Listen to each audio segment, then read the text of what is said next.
ஸ்ரீஹஸ்பதியான ஸ்ரீமன் நாராயணுடைய கடாட்சத்தாலும் ஆச்சாரனுடைய அனுகிரகத்தாலும் இந்த ஜூம் பிரவச்சனத்தில்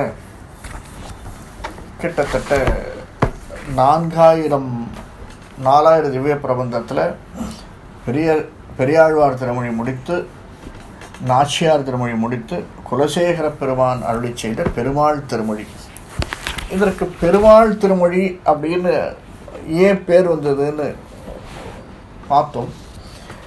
அதாவது முன்னுபிராமனாய் தானாய் பெண்ணுபிராமனாய் தாமோதரனாய் கல்கியமானாய்னு ஆழ்வார் சாதிக்கச்சே அந்த ராமன் அப்படின்னு அங்கு வைத்து இங்கு பிறந்தாய் அப்படின்னு இல்லாமல் அதே சொரூபமாக இங்கே பிறந்த அந்த பெருமாளுடைய விசேஷத்தை சொல்லக்கூடியவனாக தானே ஏதாவது ஒன்றுன்னா குலசேகர ஆழ்வார் வைபவம் பார்த்தோம் லாஸ்ட் வீக். அந்த குலசேகர ஆழ்வார் எதற்கெடுத்தாலும் அதாவது மனசு கேட்கவே மாட்டேங்கிறது, எல்லாத்தையுமே தனக்காக என்று எடுத்துக்கொண்டு பெருமாளுக்கு நாம் உதவணும் அப்படின்னு எடுத்துன்னு போய் அப்படிப்பட்ட மங்களாசாசனம் பண்ணுறதுனால இதுக்கு பெருமாள் திருமொழி அப்படின்னு பேர் வந்ததோ இன்னும்.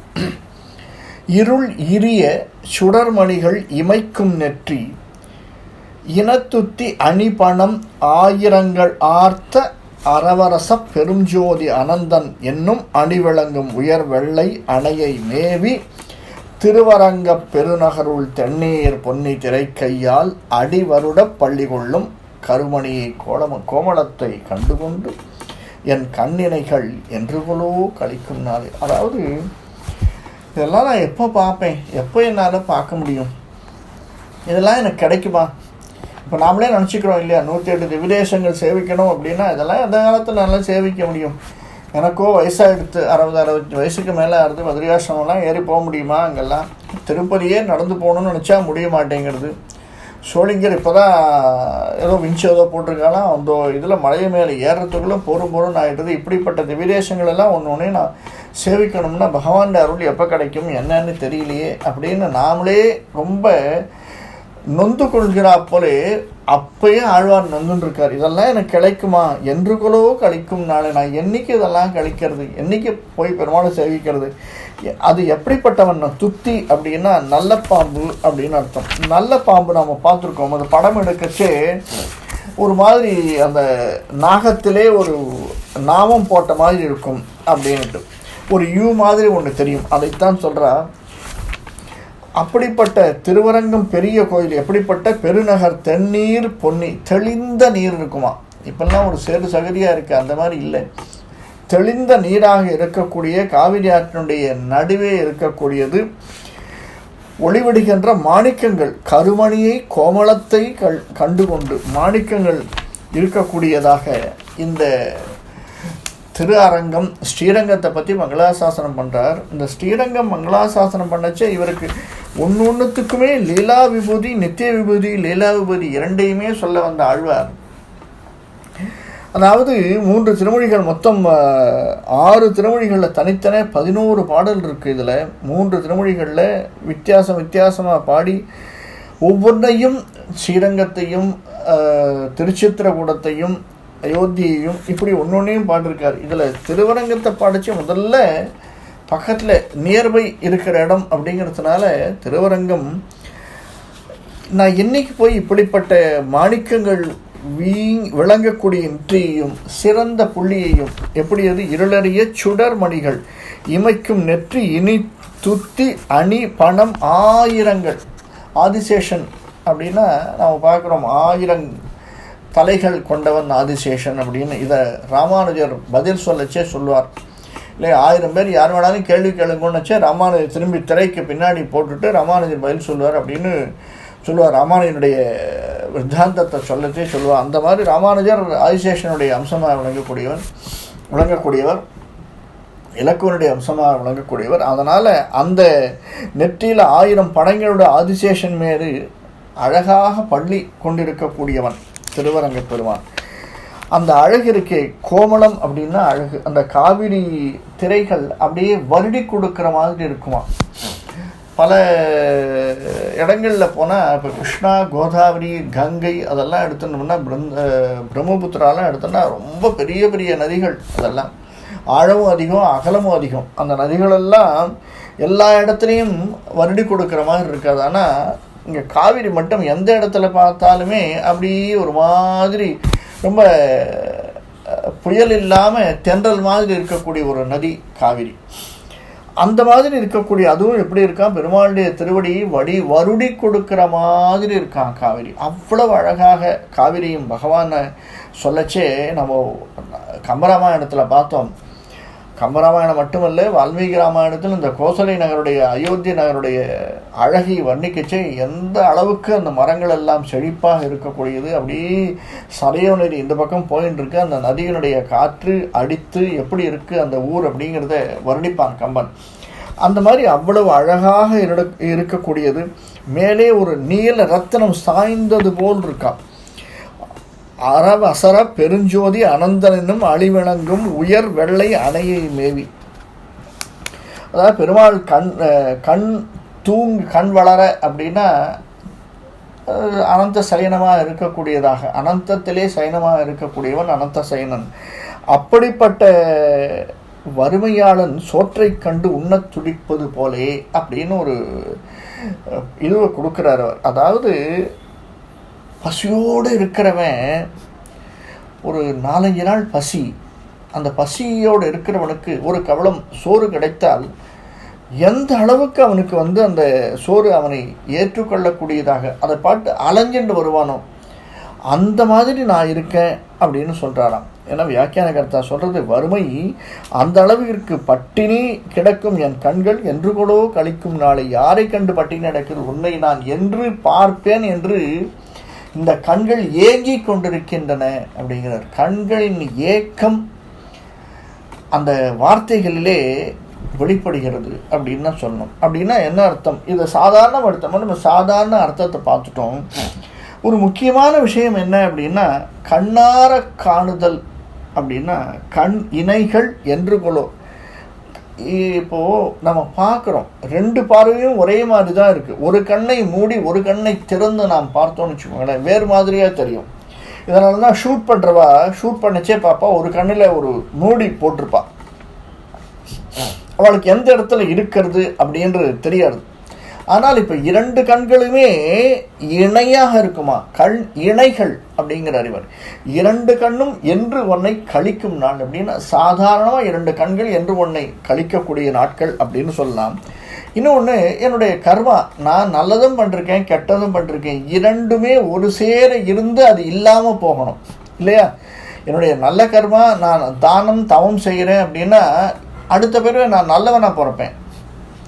இல்லை இன்றைக்கி ஒருத்தனை அடித்து உதைச்சின்னு இருக்கேன், தெரியாமல் தப்பு பண்ணிட்டு இருக்கேன் அப்படின்னா அடுத்த பிறவியில் நான் இன்னும் கீழ்மையாக பிறப்பேன்.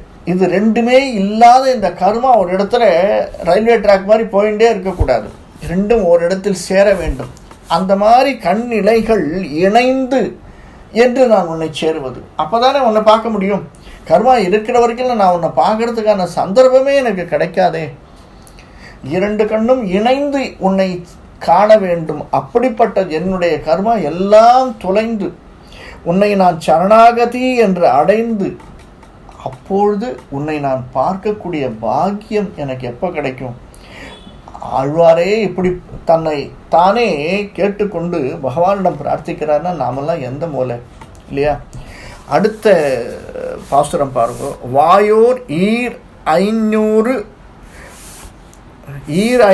ருதங்கள் ஆர்ந்த வளையுடம் பின் அழல் நாகம் உமிழ்ந்த சென்னி வீயாத மலர்ச்சென்னி விதானமே போல் மேன்மேலும் மிக எங்கும் பறந்து அதன் கீழ் காயாம்பு மலர் பிறங்கலன்ன மாலை கடியரங்கத் அரவணையில் பள்ளி கொள்ளும் மாயோனை மனத்தூணே பற்றி நின்று என் வாயார என்று கொலோ அழுத்தும் நாளே. முதல்ல சொன்னார், நான் பார்க்கணும் உன்னை அப்படின்னார்.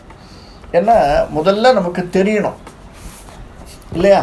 கண்ணால் பார்த்தா தானே மனம் அதை ஏற்றுக்கொள்ளும். அதற்கப்புறம் அதை டெவலப் பண்ணிக்கலாம் இல்லையா?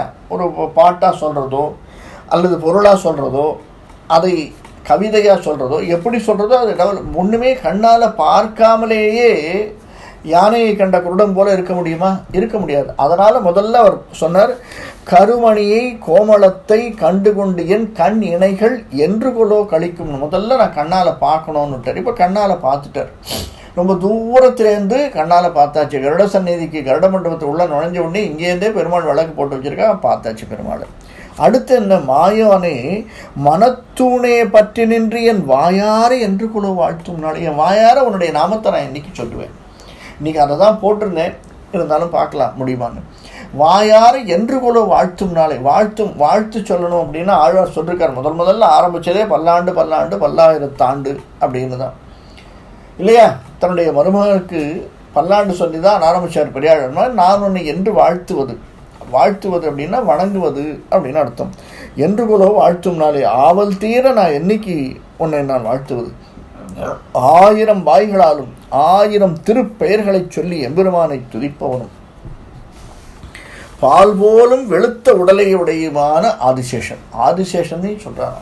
ஏன்னா நம்ம பார்த்தோம், அந்த வேதம் அந்த வேதத்தினுடைய அங்கங்களாக விளங்கக்கூடியது அப்படின்னு 6 அங்கங்கள் இருக்குது. 6 அங்கங்களையும் யாரெல்லாம் மொழிஞ்சா அப்படிங்கிறது பார்த்தோம். ஆதிசேஷனுடைய விசேஷமாக சொல்லக்கூடியதாக, ஆதிசேஷன் நித்தியசூரியில் ஒருத்தன்றதுனால அவர் சொல்லக்கூடியது பெருமாளை வணங்கக்கூடிய விதம். அதுவும் மேலே வெளுத்த உடலை உடைய அப்படின்றார். இங்கே ஒரு விஷயம் பார்க்கணும்.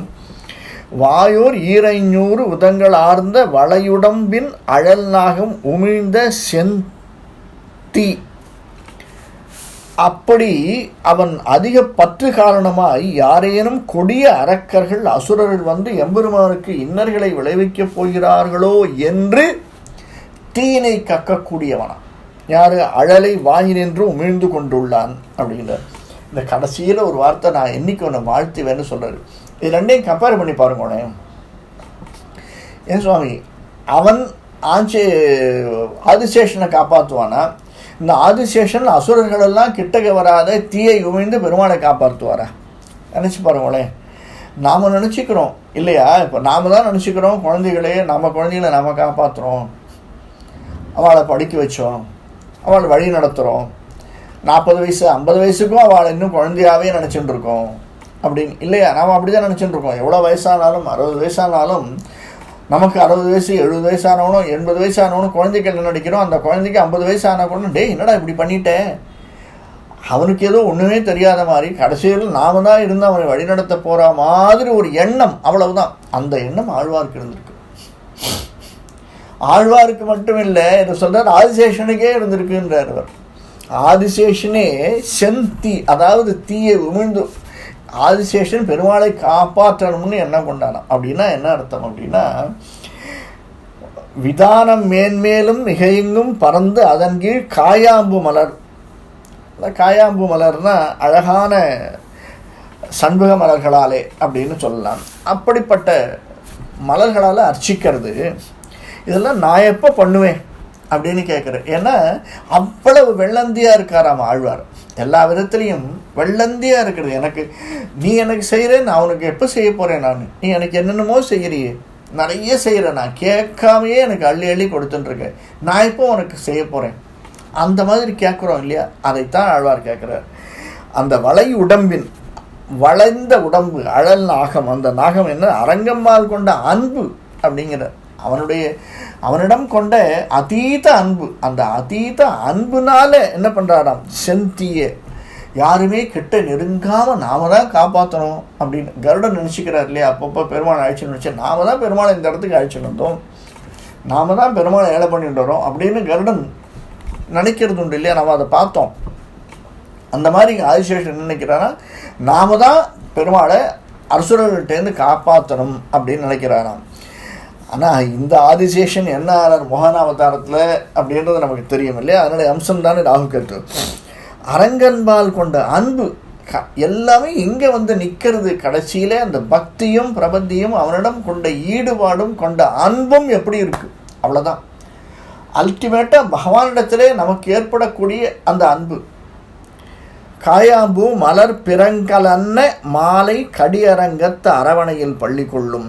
அத்தகைய பெரிய பெருமாளை அரவணையின் கீழ் பள்ளி கொண்டுள்ள தோட்டத்தில் வணங்கான் என்ற அளவில் அந்த சமயத்தில் நம்ம போய் சேவிக்கணும்னு என்ன ஆகுது, மாயோனை மனைத்தூணை பற்றி நின்று அப்படிங்கிறார். அதாவது எல்லாம் சுற்றி 7 மணி நேரம் க்யூவில் வந்து பெருமாள் கிட்ட போச்சு தலையை சுற்றுறது.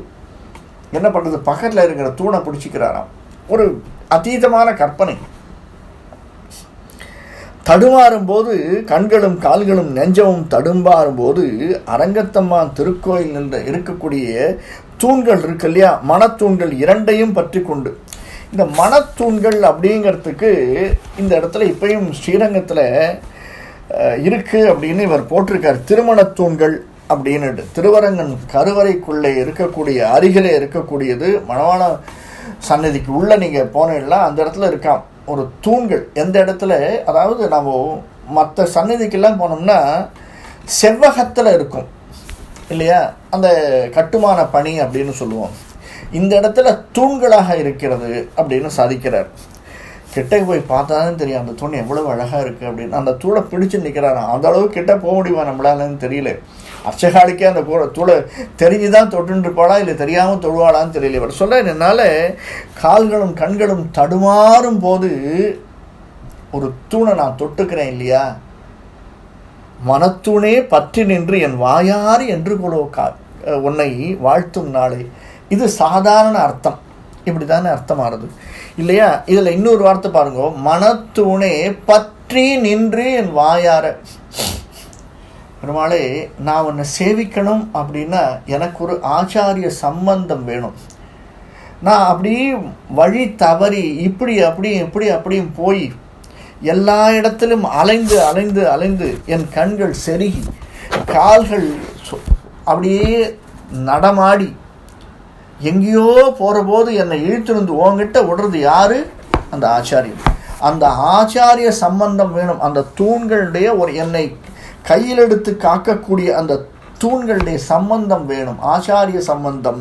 கண்ணபிரானை விண்ணோர் கருவாணிக்கத்தை அமுதை நன்னியும் நன்னகில்லேன் நடுவே ஓர் உடம்பிலிட்டு திண்ணம் அழுந்த கட்டி பலவினையால் பல செய்வினை வினைவன் கயிற்றால் புன்னை மறை வரிந்து என்னை போற வைத்தாய் புறமே அப்படின்னு பாடுவார் திருவாய்மொழியில். என்ன அர்த்தம்? நன்னியும் நல்ல இல்லேன் நடுவே ஓர் உடம்பிலிட்டு. நான் இந்த பக்கமும் போக முடியல, அந்த பக்கமும் முடியல. என்னை அப்படியே இந்த சம்சார சாகரம்ங்கிறது என்ன, எந்த பக்கம் போகிறதுன்னு அலைகளில் தெரியாமல் இருக்குது. அதே வார்த்தை பாருங்க, என்ன பண்ணுறதுன்னு தெரியல. திண்ணம் அழுந்த கட்டி பல செய்வினைகள். நான் செஞ்சதுக்கு ஒரு அளவே இல்லை, அப்படியெல்லாம் நான் செஞ்சுருக்கேன். இதையெல்லாம் என்னை வழிப்படுத்தி நெறிப்படுத்தி மிகைப்படுத்தி அவனிடம் கொண்டு சேர்க்கக்கூடியது யார்? அந்த சமயத்தில் நான் யாரை பற்ற வேண்டும்? என்னுடைய ஆச்சாரியன். தூண் என்ற ஆச்சாரியனை நான் பற்றினே ஆனால் பற்றி நின்று என் வாயார் என்று கொள்ளும். பற்றி நின்று அப்படின்னா என்ன அர்த்தம்னா, நம்ம ஒரு இடத்த பிடிச்சிக்கிறோம்னா ஸ்டடி பண்ணணும். வண்டியில் ஏறினோம்னா அப்படியே ஆடின்னு இருக்கும், கொஞ்சம் தூரம் போனால் தான் வண்டி ஸ்டடி ஆகும்.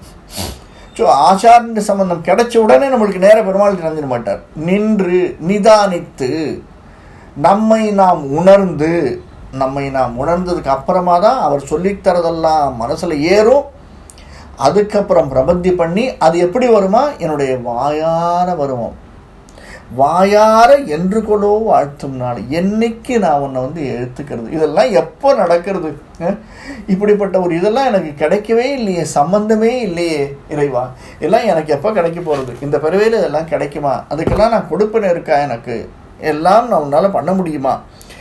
அவனுடைய அருடைய நாள் பெற முடியுமா அப்படின்னு ஆழ்வாரே திகைத்து நின்று சிந்திச்சு பாடியிருக்கார் இந்த பாசுரத்தை. அடுத்த பாசுரம் பார்க்கலாம். எம் மாண்பில். நாம் நினச்சிட்டு இருக்கோம் நம்முடைய மாண்பு பெரிய மாண்பு, நம்ம பெரிய அமைச்சர் இல்லையா. இங்கே இருக்கிறது ஒரு கிட்டத்தட்ட இருக்கிறது ஒரு 100-120 எம்எல்ஏ வச்சுன்ட்டு இந்த உலகத்தையே நான் ஆட்டிடுவேன் இல்லையா. எவ்வளோ பேர் பேசுகிறா. என்னுடைய மாண்பு யாருக்கு தெரியும்? இந்த மாண்பு படிப்பறிவும் கிடையாது, பார்த்து படிக்கவும் முடியாது.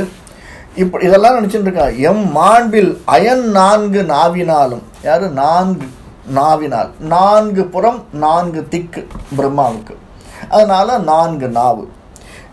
எடுத்து ஏத்தி 2 முகம். 2 முகம் 2 4 முகம், அதனால தான் 4 கண் அப்படின்னு சொல்கிறோம். 2 முகமும் கொண்டு எம்மாடும் எழில் கண்கள் 8 4 முகம்னா 8 கண்கள் இல்லையா. 4 முகம் அப்படிங்கிற போது 8 கண்கள், 8 கண்களோடும் தொழுது ஏத்தி இனி இறைஞ்ச நின்ற செம்பன். எப்படி முதல்ல நம்ம தொழுது, அதற்கப்புறம் ஏத்தி, தொழுதேத்தி அப்படின்னா முதல்ல வணங்கணும். ஃபஸ்ட்டு போன உடனே நமஸ்காரம் தான். நம்முடைய தலை வணங்க வேண்டும் அப்படிங்கிற தொழுது ஏத்தி இனிது இறைஞ்ச நின்ற. இறைஞ்ச நின்ற அப்படின்னா கேட்கணும். எப்படி கேட்கணும்? நைஸாக கேட்கணும், அவசரப்படக்கூடாது. இனிது இறைஞ்சி, நற்சொற்கள் அப்படிங்கிறார். இனிது இறைஞ்சி நின்ற செம்பொன் அம்மான் தன் மலர் கமல கொப்புள். ஏன்னா பகவானுடைய தொப்புள்லேருந்து பிறந்தவர் தான் பிரம்மா. தோன்ற அணியரங்க தரவணையில் பள்ளி கொள்ளும் அம்மான் தன் அடியினை கீழ் அவர்கள் இட்டு அங்கு அடியவரோடு என்று கொலோ அணுகும் நாளே. ஒவ்வொன்றா ஸ்டெப் பை ஸ்டெப்பாக போயிட்டு வர்றார் பாருங்கள். முதல்ல நான் எப்போ பார்க்கறதுன்னு கேட்டார். அடுத்தது நான் என்னுடைய வாயால் உன்னை நான் எப்போ புகழ்வேன் அப்படின்னா உன்னுடைய பாசுரங்களை நான் எப்போ சொல்லுவேன், உன்னுடைய நாமாக்களை நான் எப்போ சொல்லுவேன், எப்பொழுது நான் உன்னை அடைவேன், அதற்கான பாக்கியம் எப்போ இருக்குது, எனக்கு ஆச்சாரிய சம்பந்தம் கிடைக்குமா, எனக்கே எல்லாம் தெரிஞ்சிடும்னு நான் நினச்சிட்டதே கிடையாது. யாரோ ஒருத்தர் வழிகாட்டணும், நமக்கு குரு ஒருத்தர் யாரோ இருக்கணும், யாராக இருந்தாலும் பரவாயில்லை, யாரோ ஒருத்தர் குருன்னு இருக்குன்னா அவரை பிடிச்சிக்கணும், யாராவது எனக்கு வழிகாட்டுவாடா. அந்த மாதிரி ஒரு தூணை நான் பற்றி திருவங்கத்திலே உள்ளே இருக்கக்கூடிய உன்னுடைய அரங்கத்தில் நுழையும் போது நான் தடுமாறி விழும்போது பற்றி நிற்பதற்காக ஒரு தூண் இருக்கு இல்லையா, அங்கே சாங்டோரி உள்ளுக்குள்ளே இருக்கக்கூடிய தூணை நான் பற்றி நிற்பேனோ அந்த மாதிரி நான் பற்றி நிற்பதற்காக வழியை செய்து கொடுக்கும் என்னுடைய ஆச்சாரியன், அவரை நான் முதல்ல அடைவேனோ, அடைந்து அதற்கப்புறமா வாயார உன்னை புகழணுங்கிறார். இங்கே என்ன சொல்கிறார்? அடியணை கீழ் அவர்களிட்டு அங்கே அடியவரோடு என்று கூட கழிக்கும் நாள். இப்போ நான் மட்டும் ஒன்று இது பண்ணால் போகாது, மற்றவங்களோட சேர்ந்து சந்தோஷப்படணும். தனிமையில் இனிமை காண்றதே எனக்கு கிடையாது சுவாமி. யான் பெற்ற இன்பம் பெருகை இவ்வையகம், எல்லாரும் அதை அனுபவிக்கணும். நான் என்னென்னலாம் அனுபவிச்சானோ அத்தனை பேரும் அனுபவிக்கணும் அப்படின்னு ஆழ்வார் பாசுறார். அதான் சொல்றார், அம்மான் தன் அடியணை கீழ் அவர்கள் இட்டு அலர்கள் மலர்கள் இட்டு என்று கூட நான் பூக்களை கீழே போடணும். அதாவது பெருமாள் மேலே போடுறதில்லை, திருவடியிலே சேர்க்கறதுன்னு சொல்லுவாள். நீங்கள் பல சன்னதிகளில் போனேன்னா தெரியும், நம்ம அர்ச்சனை பண்ணச்சே குங்குமார்ச்சனை பண்ணச்சே தெரியும், காலடி திருவடியில் தான் குங்குமார்ச்சனை பண்ணுவாள். அதேமாதிரி புஷ்பாதிகள் அர்ச்சனை பண்ணச்சே கூட திருவடியில் சேர்கிற மாதிரி தான் அர்ச்சனாதிகள் பண்ணுவாள்.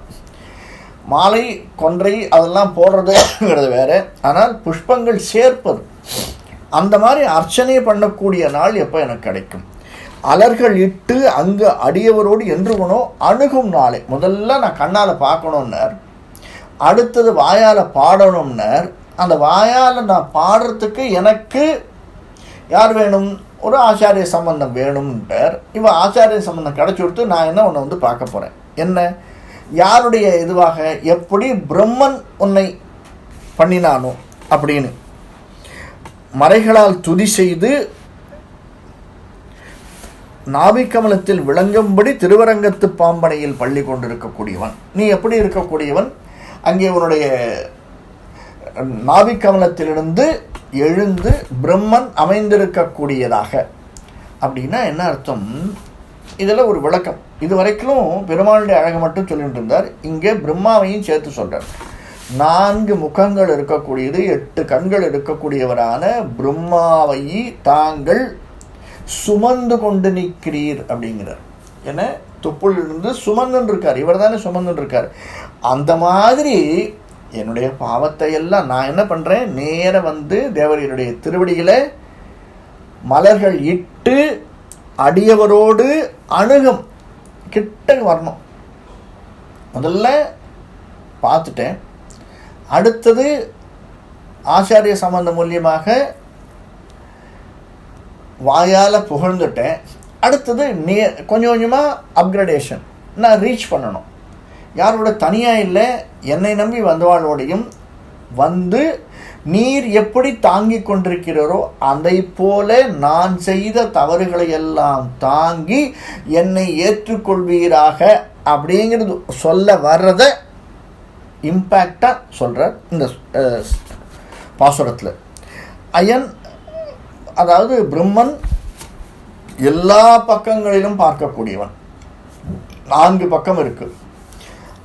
4 பக்கமும் 8 கண்களால் பார்க்கக்கூடிய பிரம்மனை உடையவன் அப்படிங்கிறார். ஒன்றுக்குமே வியாக்கியான கர்த்தாக்கள் விளக்கங்கள் கொடுத்துன்னு போச்சு. ரொம்ப அழகாக இருக்கும். பகவான் நான் எந்த பக்கம் உன்னை பார்ப்பேன் அப்படின்னு நீ நினச்சிக்கவே வேண்டாம்.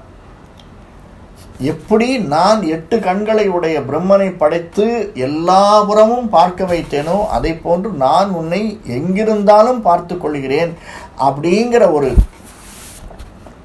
விஷயத்தை நம்மளுக்கு எடுத்து சொல்கிறானாம் பகவான். அதை நாம உணர வேண்டும் அப்படிங்கிறார் இவர்.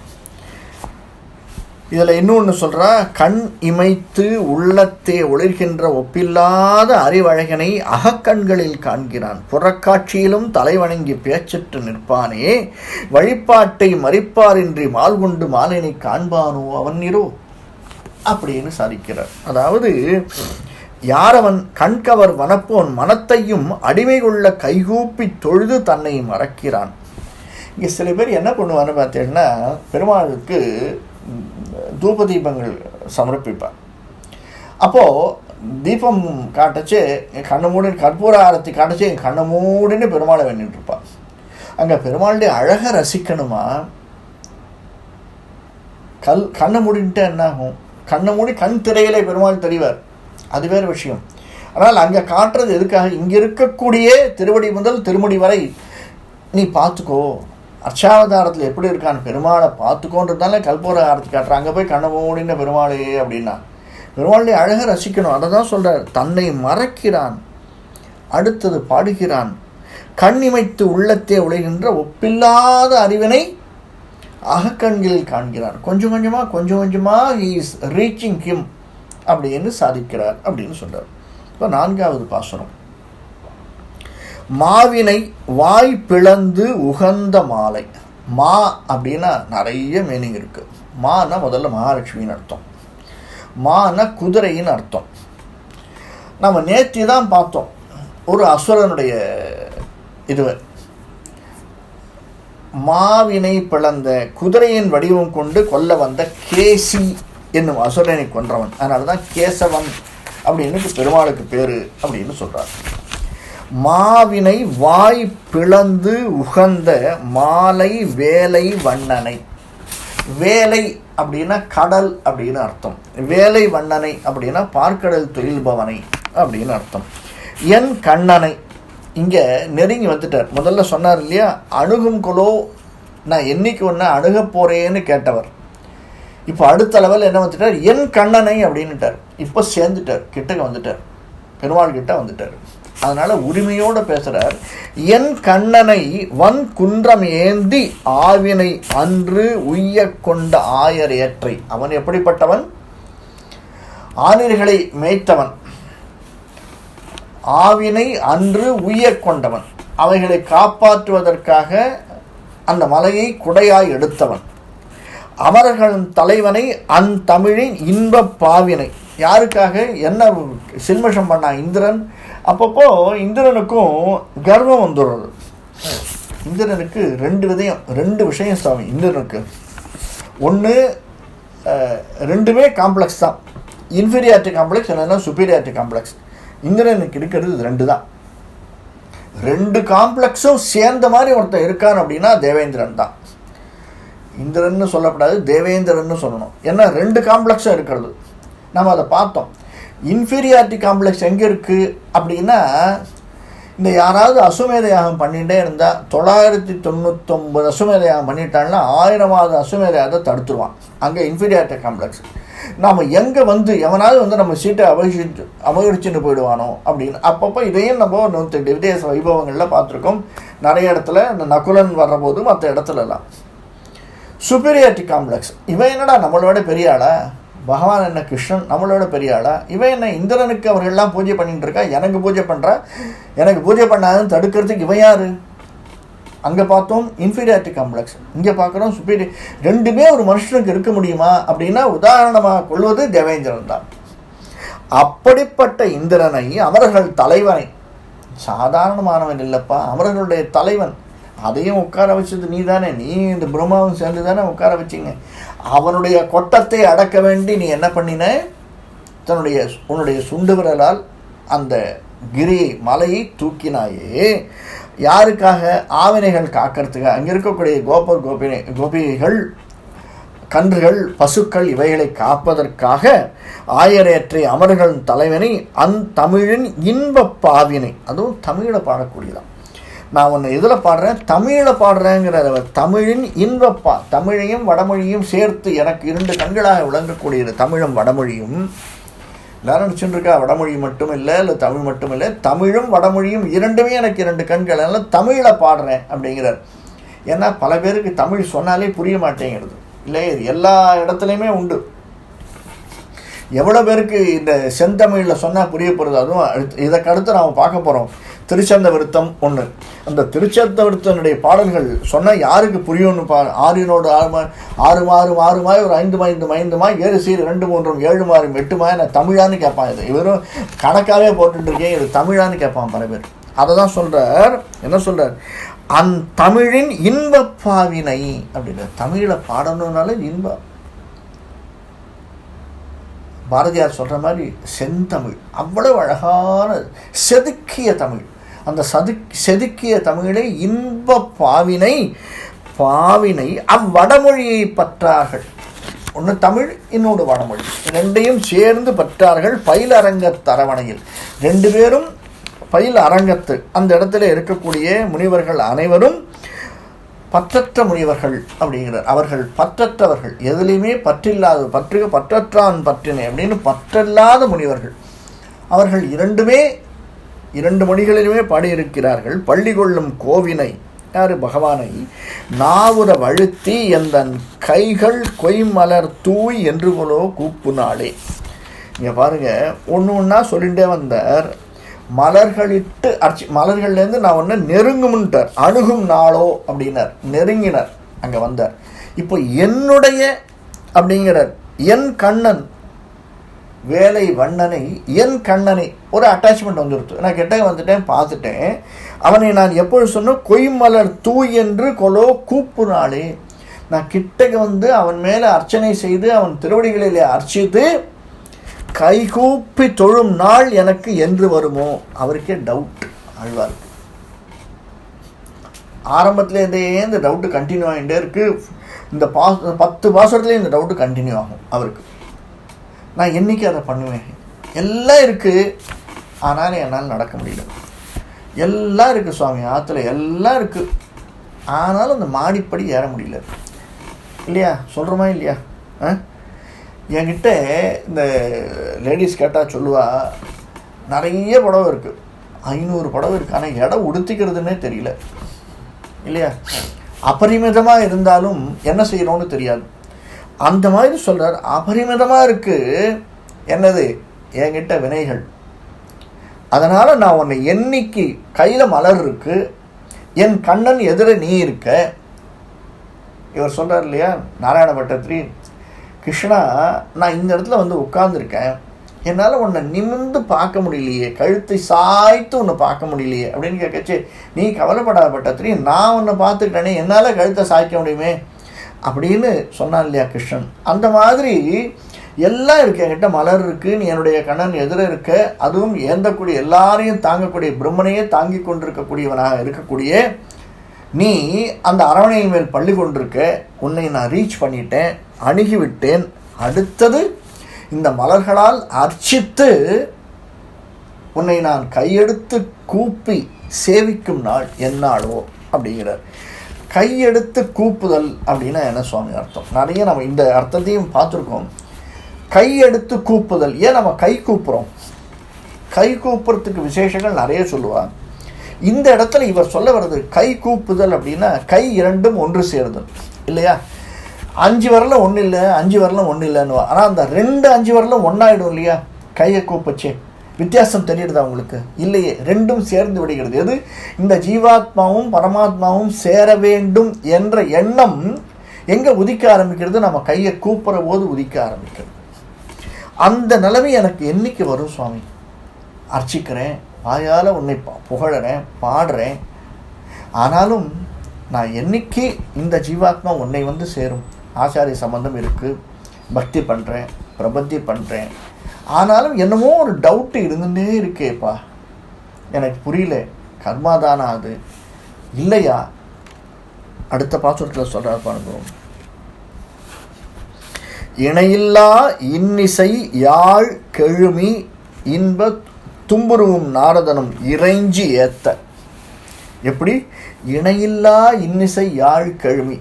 இந்த இன்னிசை யாழ் கெழுமி அப்படின்னுச்சே, குழலினிது யாழினிது என்பர் தம் மக்கள் மழலை சொல் கேளாதவர் அப்படின்னு ஒரு பாசுரம் ஒன்று உண்டு, ஒரு திருக்குறள் ஒன்று உண்டு.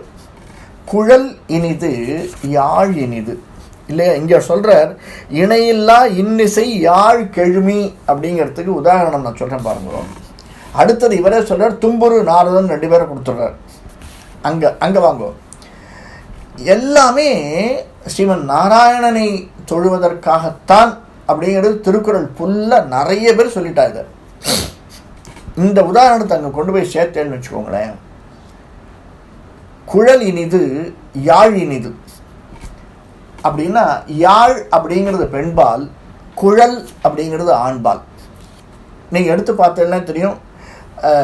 இது ரெண்டுத்துக்கும் ஆண்பாலா பெண்பாலான்னு பார்க்கச்சே, அதாவது எனக்கு குழல் இனிது யாழ் இனிது என்பர் தம் மக்கள் மயிலைச்சொல் கேளாதவர்னு திருவள்ளுவர் திருக்குறள் என்ன சொல்ற? எனக்கு ஒரு பிள்ளையும் ஒரு பெண்ணும் வேணுங்கிறார்.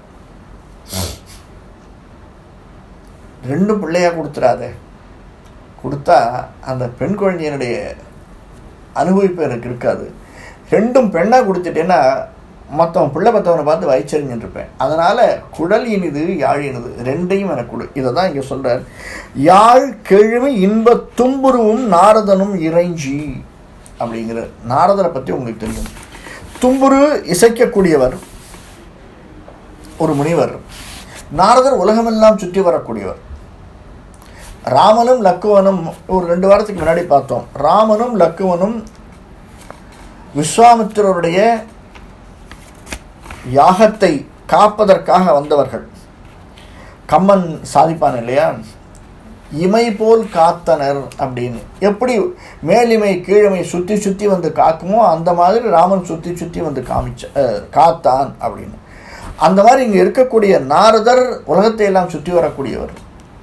தும்புரு முனிவர் அங்கேயே இருந்து பாடக்கூடியவர். இதே உதாரணங்கள் தான்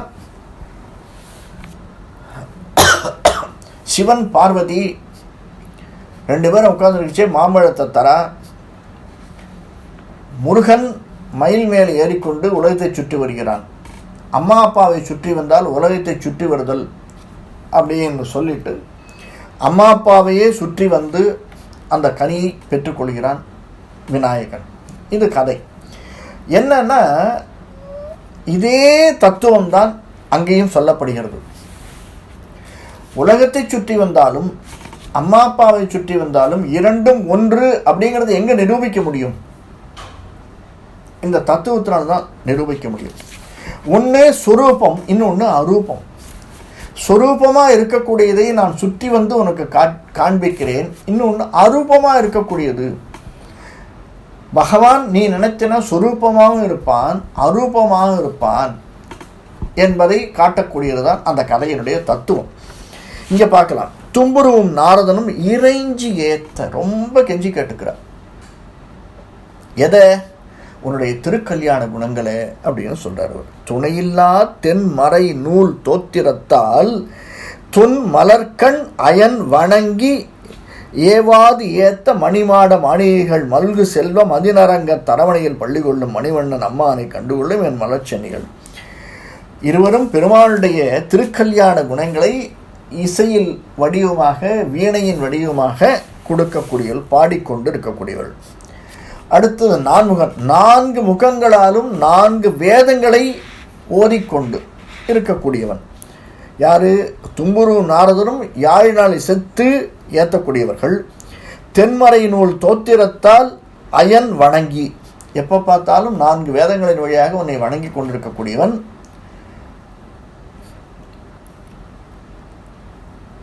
பிரம்மா, அப்படிப்பட்ட நீ மணி மாட மாளிகைகள் மல்கு செல்வ மதிலரங்கம். அது எப்படிப்பட்ட மதிலரங்கு?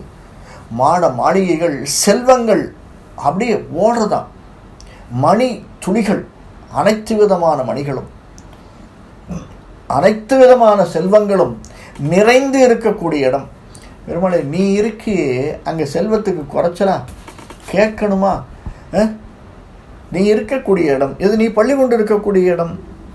அப்படிப்பட்ட பள்ளி கொள்ளும் மணிவண்ணன் எம்மானை கண்டுகொண்டு என் மலர்ச்சென்னி என்று கூட வணங்கும் நாளை. இது வரைக்கும் என்ன சொன்னார்? கையில் பூவை எடுத்துன்னு வந்துட்டார். முதல்ல கண்ணால் பார்த்தார், வாயால் பாடினார். அடுத்தது அணுகும் நாளே அப்படின்னு பூவை அணுகிட்டார். இந்த அடுத்த பாசுரத்தில் கை கூப்பிட்டார். இப்போ என்ன சொல்றார்? வணங்கும் நாளை, கை கூப்பி நான் தலை வணங்கி உன்னை. ஏன்னா எல்லாம் நான் செய்கிறேன், நீ ஏற்றுக்கணும் இல்லையா? நான் ரெடியாக இருக்கேன் சுவாமி வணங்கிறதுக்கு, ஆனால் தேவரீர் ஏற்றுக்கொள்ள வேண்டுமே. இடைவிடாது, அதாவது ஓராது அப்படின்னா ஓராது ஏத்த, இடைவிடாது ஏத்த. அரசநிலையில் தலையில் பூச்சூடி நிற்பேன், அரங்கனை தொழுத நிலையில் அரசநிலையை துறந்தே நிற்றல் வேண்டும் என்றும் இறைவனடி மென்மையானது. அதாவது எல்லாவற்றையும் நான் துறக்க சித்தமாயிருக்கிறேன் அப்படின்னு ஒரு அர்த்தம்னு சொல்றார். மணிமாட மாளிகைகள் மல்கு செல்வ, எல்லாவற்றையும் துறந்து நான் மதிலரங்கத்தில் உள்ளே இருக்கக்கூடிய எம்பெருமானை தரிசிக்க வேண்டும், இருகரம் கூப்பி சேவிக்க வேண்டும் அப்படிங்கிறார். அப்படின்னா இன்னொரு அர்த்தம் என்னன்னா, என்னுடைய ego, I have to shut my ego, எல்லாவற்றையும் விட்டுவிட வேண்டும். அதற்கு முதல் பாட்டிலேயே ஆச்சாரிய சம்பந்தம் கிடைச்சி கொடுத்து பிரச்சனை இல்லை. அடுத்தது எல்லாத்தையும் என்னை விட்டு கயட்டி விடணும். அதற்கு உன்னுடைய அருள் தான் வேணும். நல்ல கர்மாவையும் கெட்ட கர்மாவையும் என்னை விட்டு கழற்றி விட வேண்டும். நான் அதை கயற்றிவிட்டு அடுத்தது உன்னுடைய திருவடி சம்பந்தத்தை அடைய வேண்டும். ரெண்டும் இருக்கிற போது நான் சொர்க்கமோ நரகமோ தான் போவேன் இல்லையா? ஆனால் என்ன பண்ணணும்? மலர் சென்னி என்று கொலோ வணங்கும் நாளை, அடுத்த சம்பந்தத்தை நான் ஏற்படுத்தி கொள்வது எப்பொழுது அப்படிங்கிறத ஆழ்வார் ஸ்லாகிக்கிறார். மிச்சதை அடுத்த வாரம் பார்ப்போம். கவிதார்கிய சிம்ஹாய கல்யாண குணசாலினே ஸ்ரீமதே வெங்கடேசாய வேதாந்த குரவே நமः.